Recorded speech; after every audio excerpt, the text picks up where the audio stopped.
Bonjour chers toutes et chers tous, tout en espérant que vous allez bien. Mathilde et moi sommes étudiants à la faculté des sciences de l'Université de Bolova, département des sciences biomédicales et médico-sanitaires.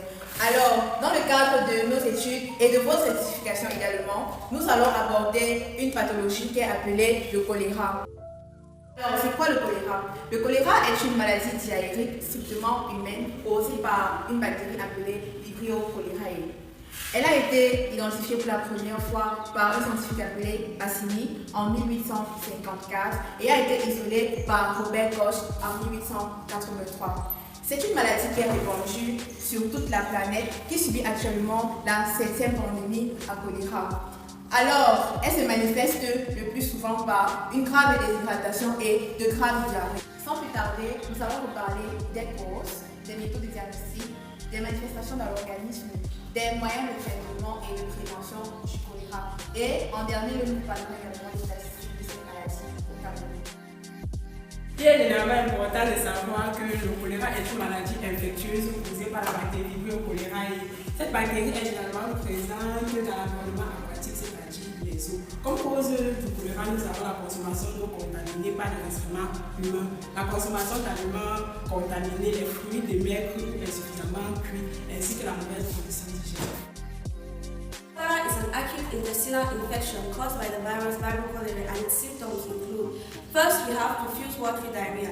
This diarrhea is often described as rice watery stool due to its white coloration and its watery consistency. Next, we have vomiting. Cholera toxins can also irritate the lining of the stomach. This causes the person to feel nauseous and vomit. Next, we have dehydration. Dehydration, of course, is caused by the diarrhea and excess vomiting. This leads to complications like organ damage, sunken eyes, dry mouth, and also this can cause shock in severe cases. Next, we have muscle cramps. Electrolyte imbalances due to cholera infection can cause potassium loss. This potassium loss will lead to a weakness in muscles and therefore causes muscle cramps.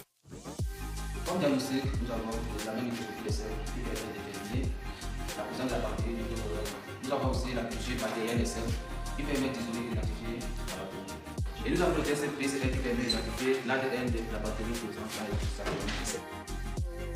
On rappelle ici que le choléra est une maladie causée par la bactérie appelée Vibrio cholerae. Comme moyen de traitement, nous avons la réhydratation.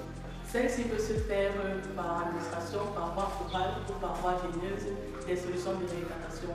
Celles-ci sont constituées de sucre et de sel permettant de remplacer les fluides et les électrolytes disparus dans la diarrhée.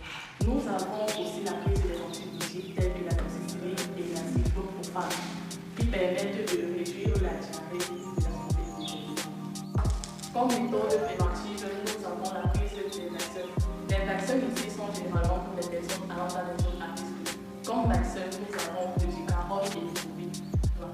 Maintenant, concernant l'hygiène, l'hygiène est la méthode de prévention la plus importante car elle protège les bactéries. Comme l'hygiène, nous avons l'hygiène, toujours laver ses mains avec de l'eau forte et du savon après le sortie des toilettes et avant chaque repas. Nous avons aussi l'hygiène alimentaire, toujours bien laver les aliments avant leur consommation, bien faire cuire les aliments. Près de 3 millions de cas et plus de 95 000 décès de choléra chaque année à travers le monde selon l'OMS.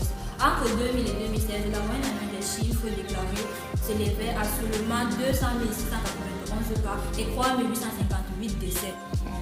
Toutes les régions du monde déclarent le choléra, mais l'Afrique est le continent le plus touché et concentre 50% des cas. La République du Cameroun fait partie des pays d'Afrique occidentale et centrale régulièrement touchés par l'épidémie du choléra. Entre le 29 octobre 2021 et le 30 avril 2022, 6 652 cas suspects, dont 134 mortels, ont été notifiés. Au 30 avril, la région du Sud-Est demeure la plus touchée, avec 4 652 cas, dont 77 mortels pour un taux de létalité de 1,6%.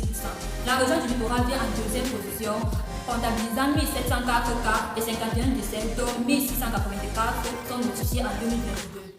Ici, présent, nous avons présenté la carte de prévalence du choléra au Cameroun avec les zones du septentrion qui comptabilisent le plus grand nombre de cas suspects qui va de 16 à plus de 2000 cas. Et puis bas dans la région du sud, nous avons le nombre de décès qui va de 1 à 55 par région. Comparé aux années antérieures, Cameroun note une baisse dans les statistiques du taux d'infection au Cameroun due à la prévention et à la prise en charge rapide dès les premiers signes de suspicion d'une possible infection dans les zones quelconques du pays. Il était question pour nous de parler du choléra, qui est une infection bactérienne se manifestant par de l'asthénie, une diarrhée continue et une forte déshydratation, pouvant être diagnostiquée en laboratoire et pouvant être traitée par une bonne hydratation et la prise des antibiotiques. Alors, il ressort de cette étude que les gestes qui sauvent sont se laver les mains avec de l'eau propre et du savon, consommer des aliments propres et bien cuits et utiliser des latrines propres. Alors, nous exhortons les populations camerounaises ainsi que les populations mondiales à adopter ces gestes-là